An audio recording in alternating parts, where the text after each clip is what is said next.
Hello and welcome to my reading vlog. So in this video I'm going to read the new Sarah J.Maas book House of Flame and Shadow and take you along as I read it. There will be no spoilers in this video for the new book, but there may be spoilers for the first and second book. So if you don't want to be spoiled, click away. There could be some of those spoilers.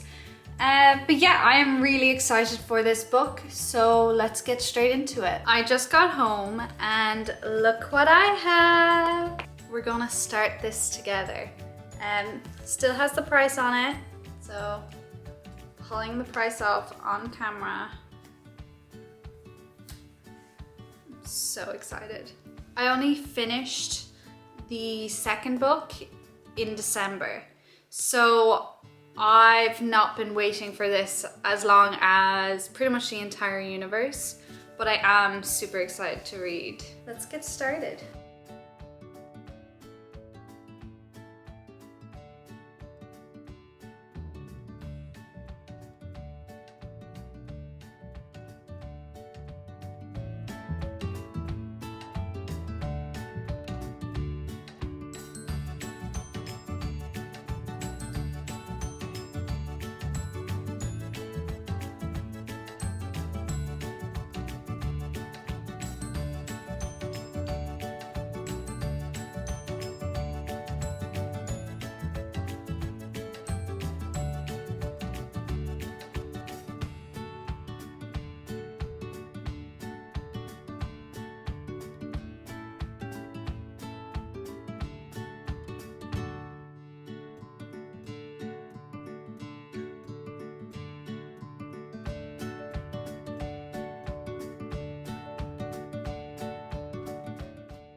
Just jumping in now to kind of keep you updated on where I am, how it's going. So I am on page 130. I have barely made a dent.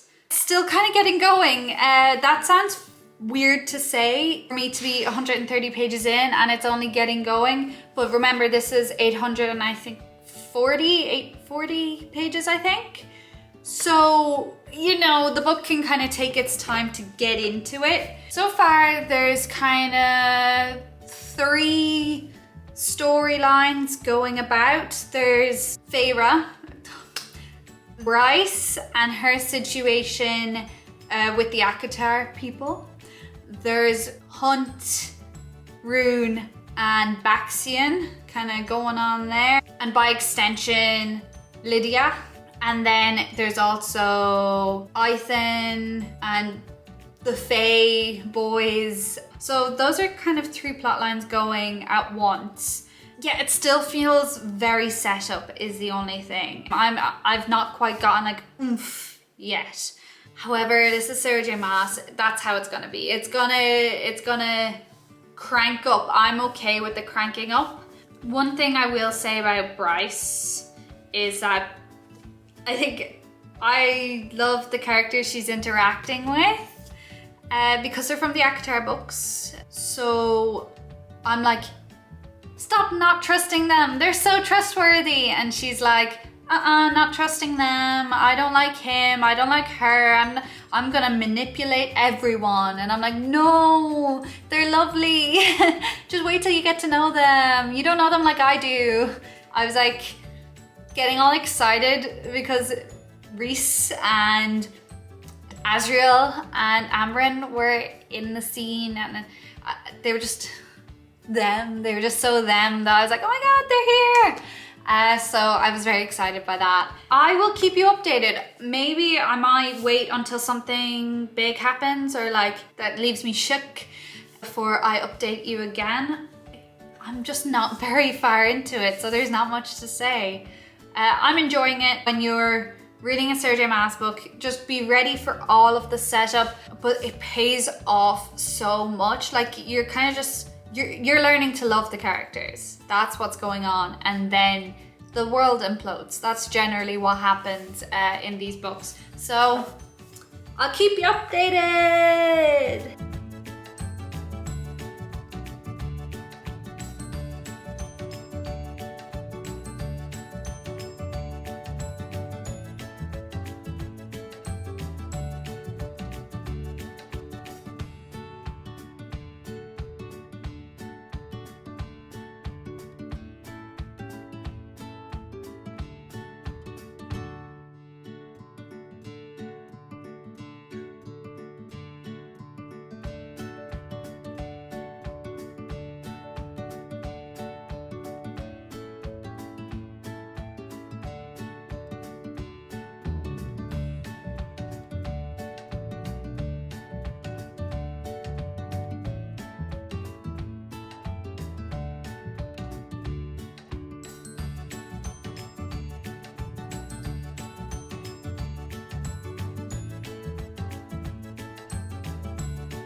I have finished House of Flame and Shadow. I'm not gonna lie, this book was kind of a mountain to climb. It was big, like there was so much going on at all times. I gave this a 4.75 out of 5, which is actually kind of rare for me not to give a Sarah J. Maas a straight up 5.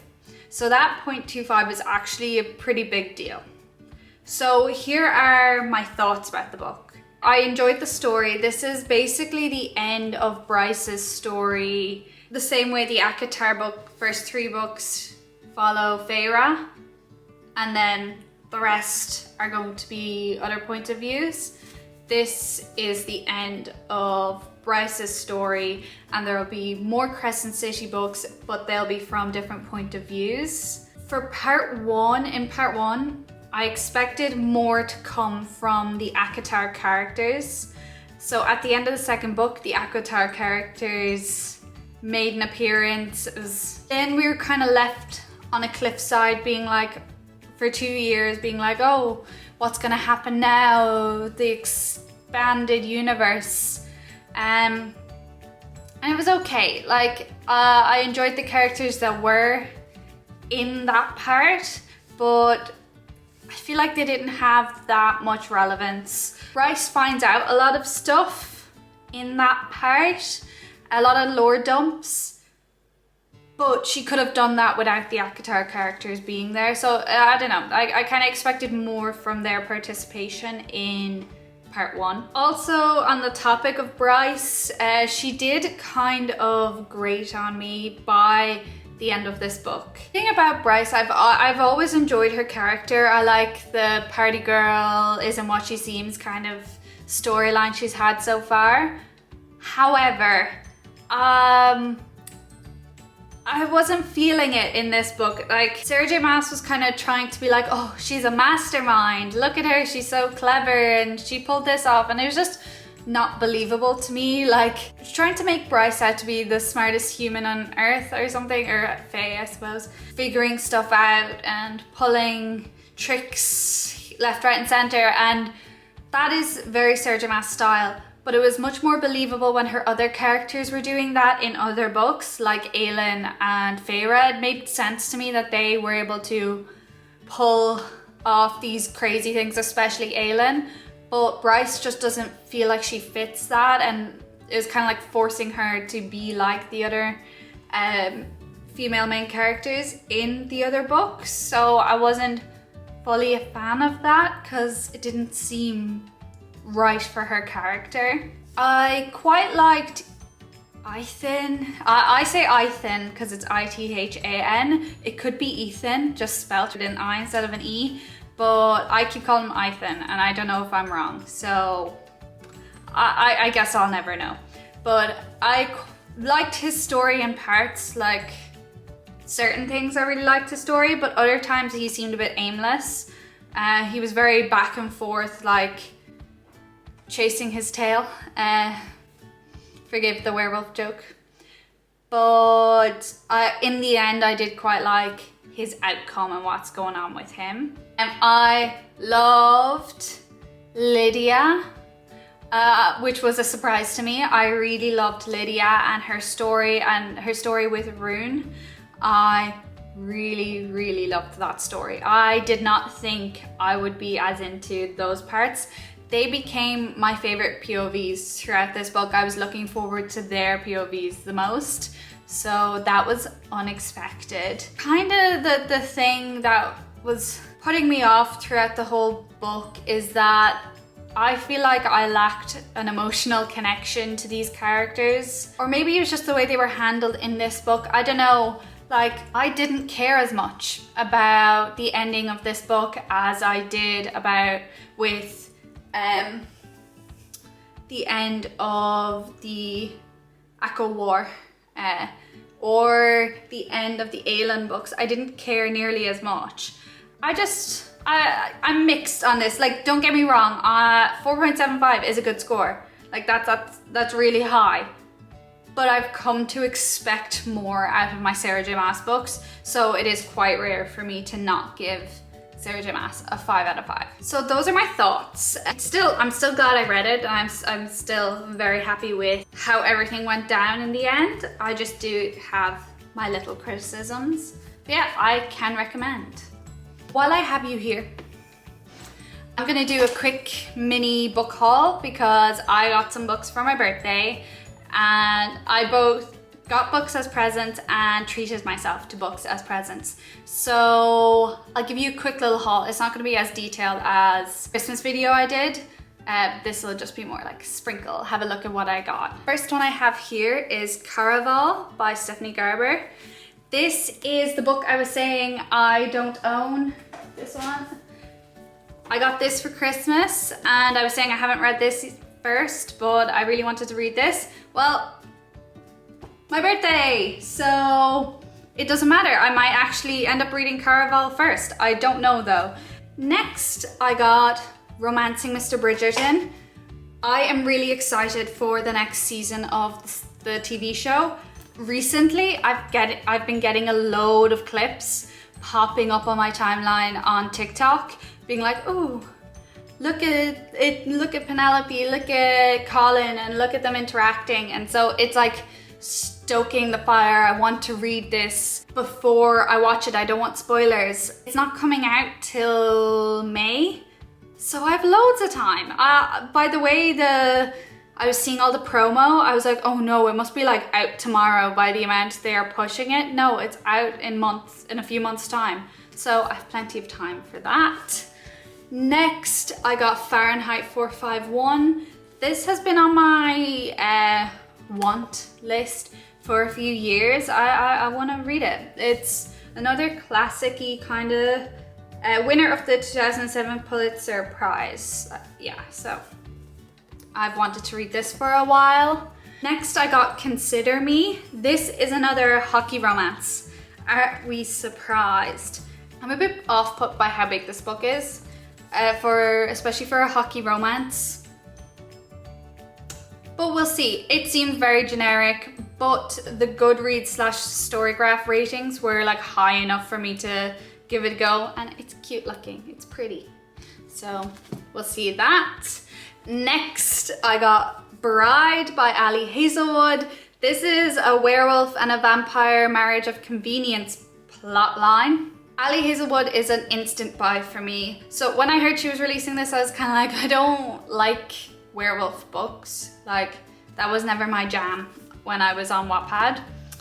But it's Ali Hazelwood, so, and she's the queen of fan fiction, but actually like fan fiction, really nice books. So I gotta give it a go. Like, I guess we'll see if this shocks me. Next I got Bride of the Shadow King. So this was a surprise one. I really liked the cover, of course. And I read the back, and again, I was just kind of like, I've not heard much about this. Maybe I'm like the last person on earth who hasn't heard of this or something, but I've never heard of this, and so I wanted to give it a go. Looks easy enough to read, actually. I'm seeing the writing. 2022.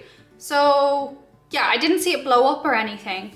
I could be wrong. And then the final book I got is Twisted Lies. So, believe it or not, I finished Twisted Hate in February.